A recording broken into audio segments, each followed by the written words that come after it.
Navy Yard Charleston is reshaping 85 acres of the former naval base into a dynamic hub of offices, residences, shops, dining, cultural venues, and green space, blending historic preservation with new energy for the community. Well, joining us to share more is Jay Weaver, partner at Navy Yard Charleston, and Quintin Middleton, founder and owner of Middleton Made Knives. Glad to have you both with us. Thank you for having us. And thank you for bringing samples of your work. I can't wait to get into how you got into this line and what it takes to make such beautifully made knives. But why don't we start here, Jay? Can you give us a little bit of a background on the history of the Navy Yard and how it's now turned into this iteration of millions of square feet of all of this wonderful new stuff? Sure. Yeah, the Navy Yard goes back to 1901 and has a lot of history throughout. It actually closed in 1996, but you know, you have almost 100 years of history over several world wars and common wars that occurred. What's really interesting about it, unlike some of the other bases that you'll find in the United States, is Presidio, for example. Everything was really built in one time, so the architecture was all similar. Whereas at the Navy base in Charleston, we have buildings of all different kinds of eras that are all still historic. So at least you have a little continuity going on. Yeah, so for sure, sure. Yeah.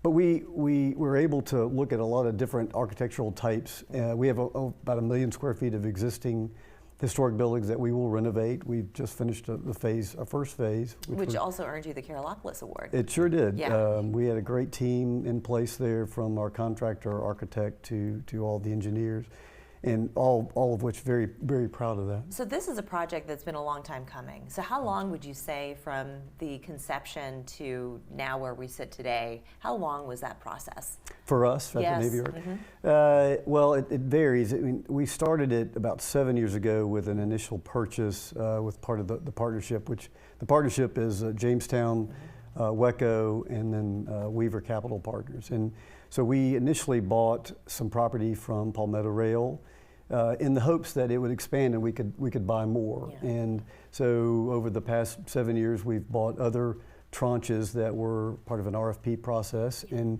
now we have about 85 acres. That's right there. Yeah. And so it's going to be residential, retail, all the above, basically. It's almost going to be a little city within a city, it sounds like. Yeah, and that's really what the base was before, right? It was like a community, a neighborhood in and of itself, and we're really reestablishing a lot of what was there.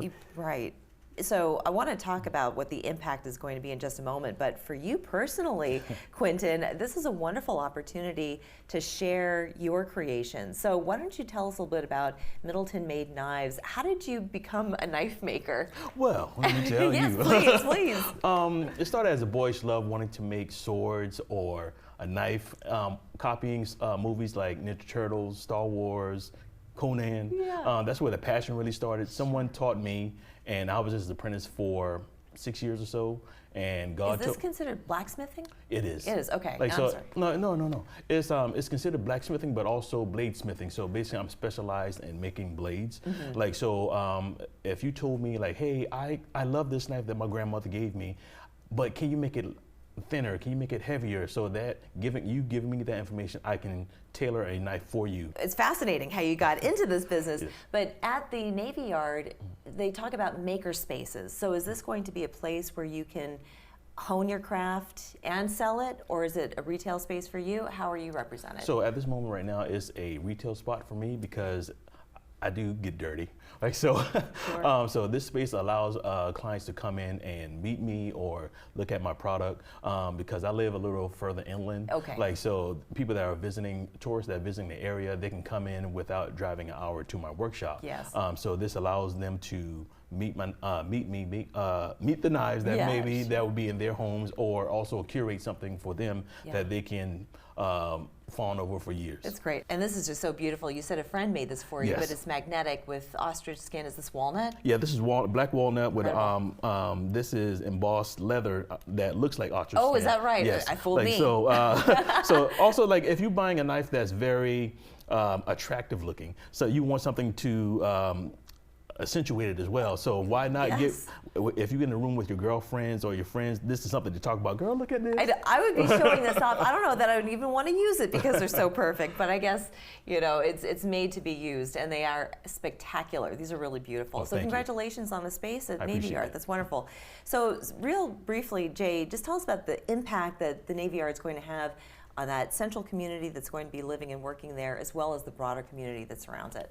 Yeah, I think that's one of our bigger goals, is to become part of the community that was already established. Park Circle and that neighborhood has just had amazing transformation over the years, and we're wanting to continue that. I think what we also have found, much like Quintin, in the metro area, there's just so many makers and artists and artisans, and we've tapped into, you know, going out, reaching out to folks, and trying to figure out who wants to be together. Well, if this is any indication as to the health of the economy in the area, Storehouse 8 is now 85% pre-leased, and Storehouse 9 is 100% leased just about. So you're off to a wonderful start there.